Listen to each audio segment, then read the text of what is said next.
Here we have another triangular prism. This one, the net's going to be slightly different. I'm going to start with that edge there. There's my bottom. I'm going to have my triangles come off like this. Okay, well, I better move that over a bit. Okay, and then the slanted surface or ramp surface is going to be looking like that. It should be slightly longer. So again, I have 5 surfaces. I've counted for all my surfaces. Make sure that you can then organize your surfaces so that you can keep track of them all. This surface here is going to be 9 by 18. So 9 by 18 is 162. Okay, this is a 12 by 9 triangle, so it's going to be, what's that going to be? 54. Okay, and both of these are going to be 54 centimeters squared. This bottom surface here is 12 by 18. So 12 by 18 is going to be 216 squares in here. And then the final surface here is, again, we have an unknown length. So we have to calculate that, but we can do that using Pythagoras here. So we end up with 9 squared plus 12 squared. If I draw that out, 9 squared plus 12 squared is going to be 81 plus 144. And that's going to work out to 225. Okay, square root of 225 is 15. Okay, so this edge length is 15. Okay, so that's 15. We still have an edge length of 18 here. So 15 by 18 is 270. So that front face is 270 squares. So again, I've made sure I've got all my surfaces. I've organized my calculations. Okay, I used Pythagoras to find the third side, which was unknown. I add up all those surfaces together. Okay, again, make sure you're organized in doing this because the calculations are not difficult.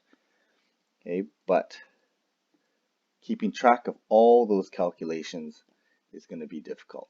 Right? We need to have some sort of organization to do that. Okay, and that's going to be the key. So I'm getting a total surface area of 756 centimeters squared. Okay, so the last part here, we want to make sure we have the area is based on rectangles, but not in squares in a rectangle, but not everything can be nicely fit into a rectangle. But we worked out the formula for the area of a circle. We started with the r squared, right? So the r squared was this square here, and we established that about 3 of those fit into the circle. So we're going to say r squared times pi. That's the area for a circle. The circumference is the diameter times pi, or 2 times radius times pi. So when we're knowing these, we can work out the surface area of a cylinder. Okay, because a cylinder essentially is made up of a circle and a rectangle, and the edge of this rectangle is actually the circumference of the circle. So I'm just going to highlight that. This distance around the circle represents the rectangle edge when you unwrap it. Okay, so then in this case here we have a height of 6. The radius is 3, so if I use the formula for a circle, I get 6 pi. Oops, so that's the area of this is going to be 9 pi. 9 pi, so r squared 9 times pi. And then this edge length, which I'm going to draw it out here, is going to be circumference of a circle with radius 3. So that's going to be 6 pi. The area inside then becomes 36 pi.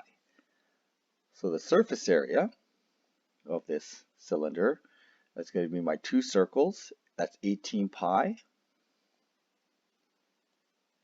plus the side surface of 36 pi. So I'm going to end up with 54 pi units squared. Okay, as a decimal value there, it's going to be approximately 169.64. Okay, that's units squared.